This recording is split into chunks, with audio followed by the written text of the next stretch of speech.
ஒரு மாநிலத்தின் உண்மையான வளர்ச்சி அதன் மக்களின் ஆரோக்கியத்தில் தொடங்குகிறது. அந்த உயரிய நோக்கை வழிகாட்டியாக கொண்டு மக்களின் நல்வாழ்வை முதன்மையாக கருதி செயல்பட்டு வரும் தமிழ்நாடு அரசு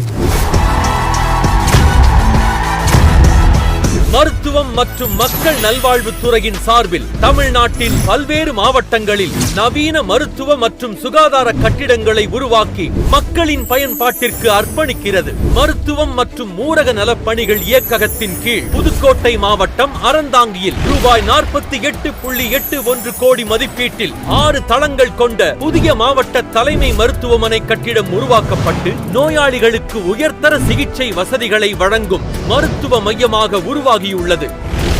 விருதுநகர் மாவட்டம் சிவகாசி அரசு மருத்துவமனையில் ரூபாய் 32.65 கோடி மதிப்பீட்டில் அவசர கால தேவைகளை திறம்பட எதிர்கொள்ளும் வகையில் ஒருங்கிணைந்த தீவிர சிகிச்சை பிரிவும் தாய் சேய் நலப்பிரிவும் கொண்ட நவீன மருத்துவ வளாகம் உள்ளிட்ட 7 புதிய மருத்துவமனை கட்டிடங்கள் ரூபாய் 94.76 கோடி மதிப்பீட்டில் அமைக்கப்பட்டுள்ளன. மருத்துவ கல்வி மற்றும் ஆராய்ச்சி இயக்ககத்தின் கீழ் கன்னியாகுமரி அரசு மருத்துவக் கல்லூரி மருத்துவமனையில் ரூபாய் 6.78 கோடி மதிப்பீட்டில் புற்றுநோய் சிகிச்சைக்கான டெலிகோபால்ட் கதிர்வீச்சு கருவி மற்றும் பங்கர் வசதியுடன் புதிய மருத்துவமனை கட்டிடம் உருவாக்கப்பட்டுள்ளது. பொது சுகாதாரம் மற்றும் நோய் தடுப்பு மருத்துவ இயக்ககத்தின் கீழ் தமிழ்நாட்டின் பல்வேறு மாவட்டங்களில் 18 புதிய சுகாதார கட்டிடங்கள் ரூபாய் 11.45 கோடி மதிப்பீட்டில் உருவாக்கப்பட்டு அடிப்படை சுகாதார சேவைகள் மக்களுக்கு எளிதில் கிடைக்கப் பெறுவதை உறுதி செய்கின்றன. இவ்வாறு மொத்தம் 26 புதிய மருத்துவமனை கட்டிடங்கள்